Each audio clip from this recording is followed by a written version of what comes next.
Good morning po sa inyong lahat. Ako po si Robert Trinidad, manggagawa ng Door of Faith Christian Church International at kasalukuyang estudyante po ng Bible School ng Shepherd Bible Mission Shepherd. Sa kasalukuyan po, aking ibabahagi. Hayaan niyo ako makapagbahagi sa inyo ng isang verse lang. Alam niyo po ba, ang verse na ito ay nagpabago ng aking pagpapasya. Mahalaga po yung free will na binigay sa atin ng Diyos. Iyon ay pagpapasya. Narinig niyo po, mahalaga po ang pagpapasya ng bawat individual na tao. Hayaan niyo po nga ibahagi ko sa inyo ang one verse evangelism na kung saan ito ang nagpabago sa akin buhay Kristiyano. Alam niyo po ba, ang tao ay kasakasama na ng Diyos noong araw. Ang tao at ang Diyos ay magkasama na noong araw.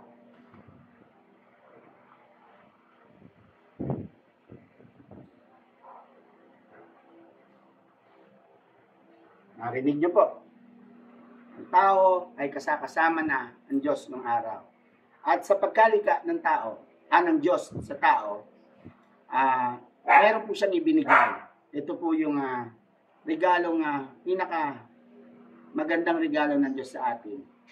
Na sa pagkalalang ng tao, niregaluhan niya tayo ng isang regalong hindi nasasaklawan ng kapangyarihan niya. No? Bagamat siya ay makapangyarihan, ang regalong ito ay hindi nasasaklawan ng kapangyarihan niya. Narinig niyo? Ang regalong ito ay yung tinatawag na free will, sariling pagpapasya. At sa regalong yan, na napakaganda, naabuso po yan. Tama po. Narinig nyo. Ang regalong binigay ng Diyos na free will sa atin, naabuso. Sapagkat nung araw ang tao at ang Diyos na magkasama nung araw, naabuso ang free will na yan. Sila ay malayang nagpasya kung saan ang pinagpasya nila ay mali. At sa kanilang pagpapasyang mali, napahiwalay sila sa Diyos. Sa kanilang pagpapasya, napahiwalay ang tao sa Diyos. Napunta sila malapit sa buhay na walang hanggang kaparusahan. Yung tinatawag natin hell.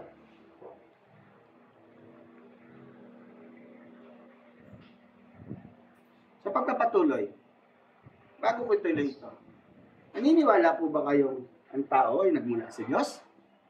Kung hindi po, maaari natin itong itigil. Subalit kung kayo'y naniniwala sa turo ni Charles Darwin sa kanyang theory, ang tao daw ay nagmula sa unggoy.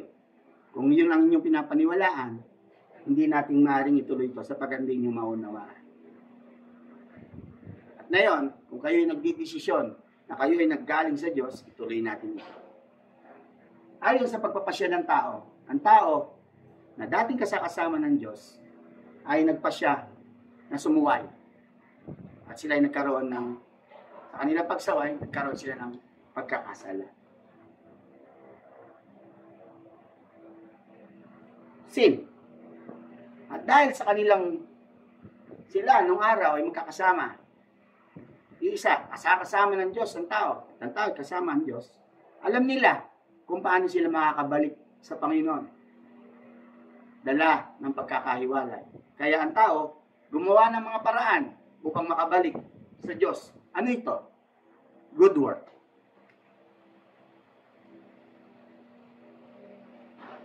Paggawa ng mabuti. Inaakala ng mga tao, kapag gumawa ka ng mabuti, makakabalik ka sa presensya ng Diyos. Subalit, ito'y hadlang. May humahadlang para makabalik ka sa Panginoon. Ano ito? Sin. Lahat ng gumagawa ng mabuti na yon, hindi sapat para makabalik ka sa Diyos. Sapagkat ang pagbagawa ng mabuti ay hindi batayan upang makabalik sa presensya ng Diyos. Bakit? Ang umahadlang, kasalanan. At dahil alam nila, at kasama nila nung araw ang Diyos, gumawa ulit sila ng paraan. Ano ito? Ito yung religion or mga relihiyon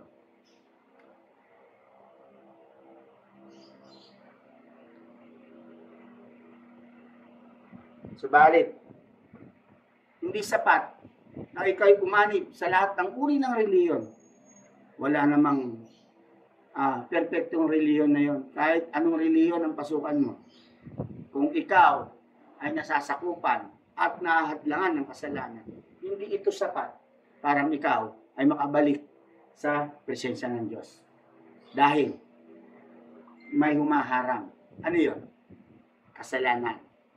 At dahil hindi sapat ang relihiyon para makabalik sa presensya ng Diyos, gumawa ulit ang tao para makabalik sa presensya ng Diyos. Ano yun?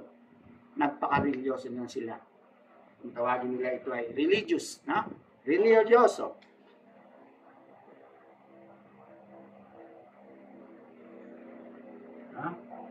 Tingin nyo, sapat po ba yan? Hindi. Narinig nyo po? Hindi.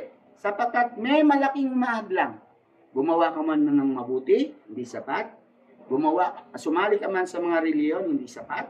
Magpaka-religyoso ka na, hindi sapat. Sapagkat may malaking mahadlang. Ano yun? Kasalanan. Ito ang malaking kahadlangan para tayo makabalik sa presensya ng Diyos. At sa tingin nyo, kayo na nakikinig sa oras na to, meron ba kayong alam na paraan para makabalik sa Diyos? Meron po ba? Kung ako tatanungin sa aking pangunawa, wala. Walang makagawa ng paraan para makabalik sa Diyos. Bakit? Sino bang tao ang walang kasalanan? Sin. Hindi mo kayang gawing makabalik sa Diyos dahil wala ni sino man sa atin ang hindi nagkakasala.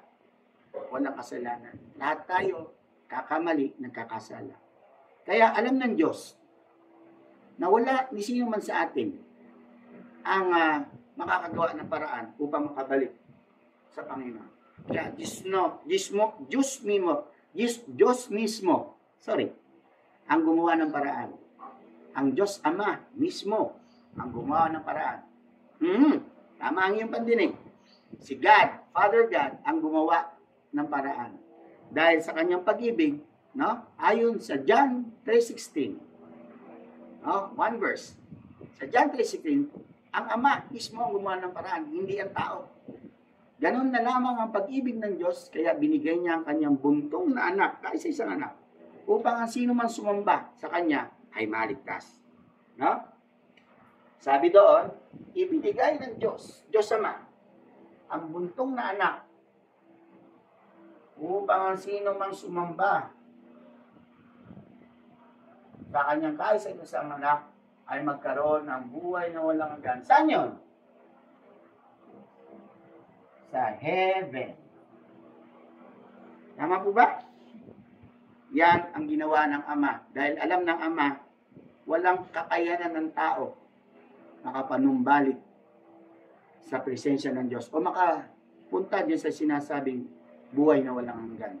Yan sa John 3:16 yan. Kaya malinaw sa sinasabi ng Diyos na ang binigay niya, sino? Tama. Si Jesus.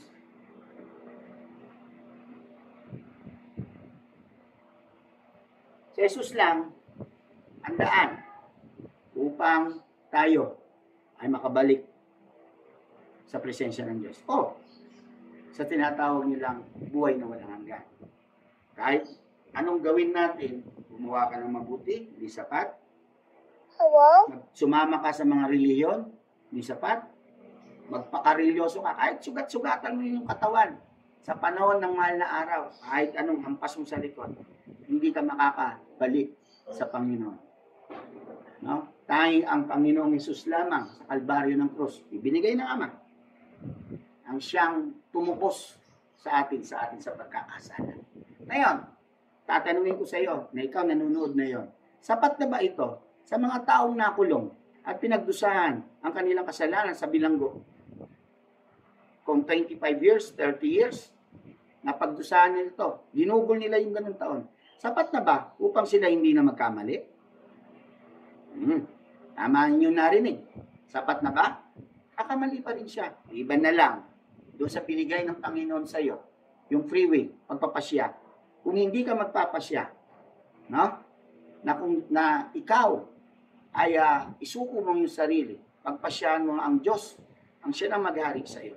Sabi doon sa John 3:16, sino man ang sumamba sa Kanya, ibig sabihin, sasamba ka, isusuko mo yung sarili, bilang siya ang Lord and Savior ng iyong buhay. Nagpapasya ka ng tama. Hindi mo aabusuhin ang binigay sa iyo ng free will ni Lord, ang magpasya ng mali. Magpasya ka sa iyong buhay, tanggapin siya bilang iyang na magtutuwid o maghahari sa iyong buhay.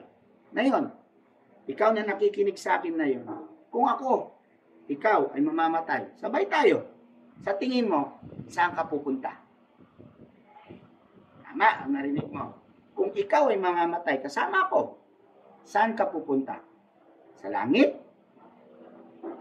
Paano ka nakasiguro? Ano yung assurance mo sa langit ka pupunta? Kapag gawa ng mabuti? Nakamali ka. Sasama ka sa mga relihiyon? Hindi porke kasama mo mga born again ka na.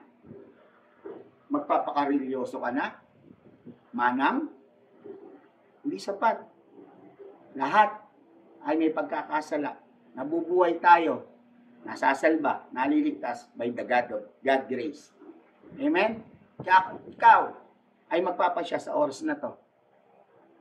Tama ang napagpasyahan mo. Ang isuko, ang iyong sarili. Hayaan mo ang Diyos ang mag-mold sa iyo, ang humubog ng salita ng Diyos sa iyo, ang magtuwid sa iyo. Hindi na ikaw ang hari ng iyong buhay, kundi siya. Tama, kapatid. Ikaw na nakakarinig na yon. Magpasya ka na siya ang kukontrol sa iyong buhay. Kung ikaw ay nakikinig na yon, sumabay ka sa aking dalangin at tanggapin siya bilang Lord and Savior. Father God, salamat po Panginoon sa tanghaling ito na kung saan isa sa amin nakikinig at natuturo na iyong salita. Dalangin namin na kung kami ay magpapasya, pagpasyahan namin, itaas ang aming mga kamay at ideklarang ikaw, Lord, Panginoong Yesus, ang siyang maghari ng aming buhay. Ikaw na po, Panginoon, ang nagpapatakbo ng ating buhay. Isinusuko ko ang lahat ng ito. Hindi na po ako ang masusunod, kundi ikaw, Panginoon. Sa oras na to, O Lord, nawa, Panginoon, ko yung patawarin at ikaw na, Panginoon, ang siyang maka-influensya sa akin. Maraming salamat sa oras na to at ako ay iyon ang pag-aari, Panginoon. Maraming salamat po, Panginoon, sa Diyos Ama, Diyos Anak, at Diyos Espiritu Santo. At magsabi ng Amen.